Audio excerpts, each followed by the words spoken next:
All right. We get to close it out. Yeah, we do. Yeah, Hi, Bob. we do. Yeah, we do. You guys doing okay out there? Love that energy. So, Meredith is the president of the Signal Foundation, which, among other things, runs the Signal messaging app, which is an encrypted app if you haven't used it. It is growing rapidly, used by up to 100 million active users a month. She was also a co-founder of the AI Now Institute, Google's open research group, served as an advisor to Lena Khan at the FTC, which maybe we'll get to, helped organize a walkout by thousands of Google employees to protest the handling of sexual harassment claims, among other acts of dissent while she was there. Many topics to touch on. Yeah. We'll see what we get to. One of the biggest questions facing our global society is, and a key factor for tech platforms, is about the interplay between trust and privacy and surveillance. Surveillance by governments, surveillance by companies, tracking our digital activity. So can you explain what Signal's purpose and philosophy is around that issue? Oh, yeah. Thanks, Bob. Great to be here. Well, look, for hundreds of thousands of years of human history, the norm for communicating with each other, with the people we loved, with the people we dealt with our world, was privacy. You know, we walk down the street, we're having a conversation. We don't assume that's going into some database owned by a company in Mountain View. We assume that that is ephemeral. And then, you know, if I change my mind, maybe you don't have a record of that can be brought up in 12 years, right? 14 years. Now, the internet has obviously put network computation at the center of human communications. And it is now the norm that almost everything we do, where we are, who we talk to, what we buy, you know, is not private. And I think when I think about Signal is there to preserve that norm of private, intimate communications and against a trend that really has crept up in the last 20, 30 years without, I believe, clear social consent, that a handful of private companies somehow have access to more intimate data and dossiers about all of us than has ever existed in human history. So I think of us as maintaining a status quo that we really should have checked in on over the past few decades, not as, you know, being a heterodox actor who's bucking a normative trend.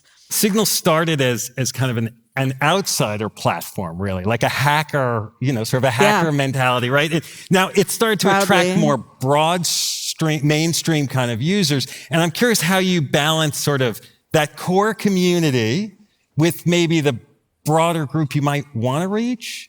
Well, I mean, I really have to hand it to Moxie and the original Signal team, because I think, you know, the hacker ethos is really this ethos of, you know, let's sit around a kitchen table and let's have an idea and let's not talk about it. Let's try it, right? Let's begin. Let's see what we can do. So there's a initiative, there's a creativity, there's a drive, and there's a willingness to kind of suspend disbelief and try it. But that wasn't, you know, that shouldn't be conflated with shabbiness or a lack of vision or a lack of sort of, you know, a broad scope. Because what Signal was doing back in the day was really, you know, it was building novel technology. The Signal protocol, you know, solved huge questions in cryptographic research that made private communications on mobile devices possible in a way that it wasn't.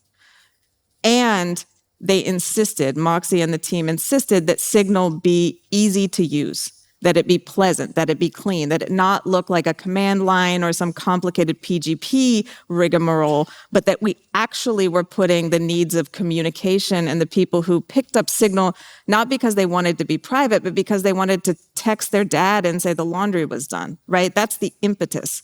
So I think there's like a care for actual human beings and what they use Signal for at the heart of it, that was sort of, you know, wrapped in virtuosic programming and cryptographic novelty, and then sort of with a bow of that hacker ethos where it's like, yeah, you said it's impossible, but we're going to try it anyway because it's fun, because maybe we can figure out a possibility in the cracks of that impossibility. And here we are more than 10 years later, and Signal is, you know, a major, massive platform, the biggest, you know, most widely used actually private messenger in the world.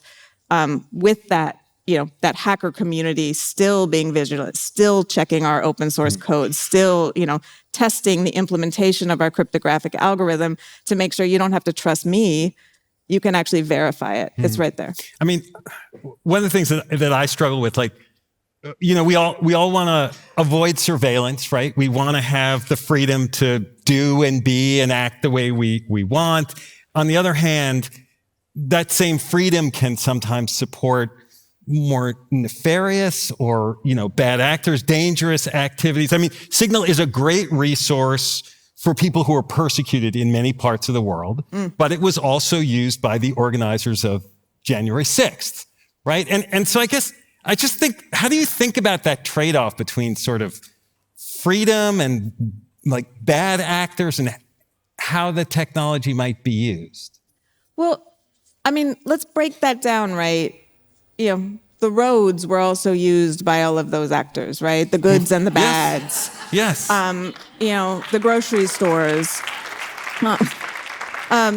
And I kind of think about it, there's an analogy I like where I think about, okay, I'm law enforcement, there's a crime that was committed. I go into the house of this purported criminal and I find a pen, like a Bic pen they used. And I'm like, oh, this is the tool with which they wrote down the scheming plans for the crime. I go to Bic Incorporated. I knock on the door and I say, excuse me, this pen was used to communicate about a crime. I need you to reverse engineer this pen to tell me everything that was ever written with it.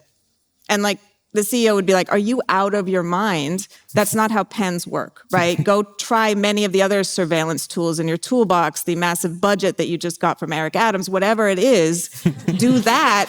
But like, obviously we're not going to put a, gyroscope in a pen and make it, you have to charge and then the OS doesn't update every year and it doesn't work, because that's not how pens work, right? So what are we actually asking here? Are we asking that every single artifact, every single tool we touch somehow record our presence? And then who's watching? Because I just saw a president on stage talking about some really grim futures. So what are we actually talking about? Or are we just sort of, buying into this going dark narrative because any corner of the world in which we have the ability to truly communicate privately, as we have for hundreds of millions, hundreds of thousands of years, is somehow unacceptable to a state or to a corporate apparatus that feels that surveillance is now the norm, even though we haven't had social consent for any of that, in my view. It's I got you. But I just want to be sure, like, because really what you're saying is sort of like the big pen, like we designed our digital activity in a way where it could be tracked, and we don't need to. We designed our digital activity, if we look at post-World War II investment in computational infrastructures and technology, as command and control infrastructure to try to win the Cold War. Right? And then in the 90s, the president who warmed this seat for me as well, saw to it that there was a kind of the network computation and this infrastructure was privatized. And even though there was a lot of warnings around privacy and, there's no fault here, but there was, an understanding back in the 70s and before that like, hey, this stuff isn't private, right? Mm-hmm. And there was an industry that grew up around that monetized surveillance, right? The advertising-supported surveillance industry came out of the 90s. There were two decisions that were made in the Clinton-era framework. One, that there were no restrictions on surveillance, so there was no privacy law. We still don't have a federal privacy law in the US. And two, that advertisement would be the economic engine of the tech industry. And why are those two things important together? Well, of course, advertising requires you know your customer. And how do you know them? Well, you collect data on them. So there was an impetus for this surveillance sort of baked into the paradigm we're talking about that's in no way natural. This is in no way the way the tech works. Like, look, Signal's rebuilding the stack to show you we can do it differently. And by the way, that's all open source if you want to use it. We can raise that bar, but we need to change these incentives and we need to change the, I think the articles of faith around surveillance and privacy and the way safety gets deployed to kind of demonize private activity while valorizing centralized surveillance in a way that's often not critical. I noticed that your undergraduate degree isn't in engineering or computer science or policy; it's in rhetoric, and I think English lit also. And right? it helps also to be right. No, but I guess what I'm asking is like, how important is the way we talk about these issues versus like the technical specifics of, in other words, how much of is Signal as a platform something to sort of raise these issues versus being the platform for actually making it, a way that globally we operate? I think we need to do both, right? Oftentimes you know by building. You hit I have to deal with, all of the real contingencies of, in the middle of the night, if something goes off, I have to call someone, right? And I have to make sure they call Amazon so that, we figure out why the API just went dark. And then, we're worried about the people who rely on Signal in some part of the world where we've been shut up, right? Like, in a sense, the theory needs to be drawn from the practice, and the practice needs to be informed by the theory, and that's praxis. And I think that's part of what Signal is doing, and showing like kind of a keystone species in the tech ecosystem, kind of setting that bar for privacy and saying, again, this is not natural, right? This is a product of a certain economic system, a certain set of incentives, a certain narrative and historiographic, flow of the world, but we can change it. We can build it differently.